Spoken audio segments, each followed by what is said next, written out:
নেতৃবৃন্দ, ইউনিয়নের নেতৃবৃন্দ,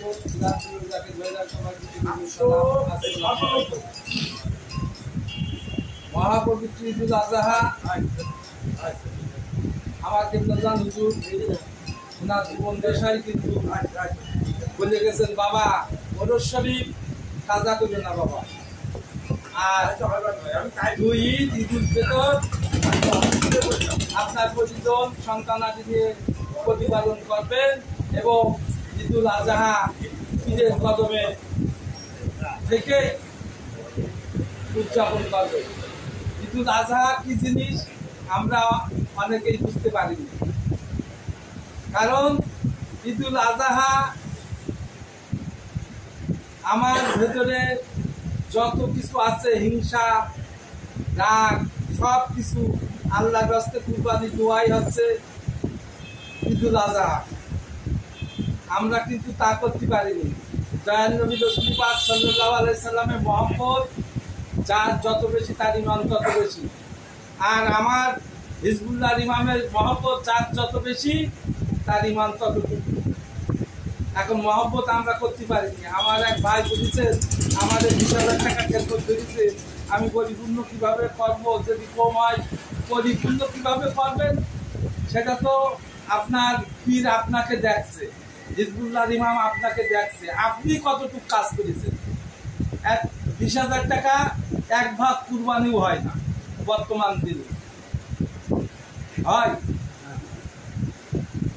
এবং কুরবানি আমাদের মতন এই সহজ নিয়ম কোন দলে আছে কিনা সন্দেহ আছে। আপনি 20 টাকা দিয়েও কুরবানি শরীক করতে পারবেন। এটা ভালো কাজ না খারাপ কাজ? তাহলে এমন কোন দলে আছে আপনার 25,000 টাকা না দিলে একটা কুরবানি হবে? আছে? সেরকম ভাগ্য কারণ হয়েছে? আমার কেবলাজান হুজুর যে নিয়ম, যে কায়দায় আমাদেরকে করিয়ে গেছে, আপনি 100 টাকা 500 টাকা আপনার সাধ্য মতো, আপনার 50,000 টাকা দিয়ে কুরবানি দেওয়ার সক্ষম আছে, আপনি 20 টাকা দিয়ে বললেন তো শরীক হলাম, তাহলে সেই মহব্বত কতটুকু হচ্ছে সেটা তো আপনার ইমানের ব্যাপার। যদি আমরা আমার কেবলাজান হুজুরকে ভালোবাসি এবং হিজবুল্লাহ ইমামকে যদি ভালোবাসি, তাহলে এই কুরবানি আমরা কিভাবে করব এ কিন্তু বলা লাগে না। এবং এইবারে হিজবুল্লাহ ইমাম আপনাদের মানে সেই দলিল দিয়ে দেবে, আপনি ক টাকা খেদমত দেবেন না দেবেন খাতা দেবে।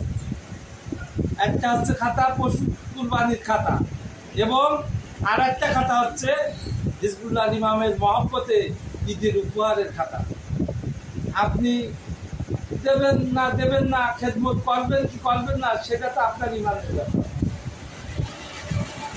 এই খেদমত চৌগাছা থানার সভাপতি সেক্রেটারি নেবে না যশোর জেলার সভাপতি নেবে?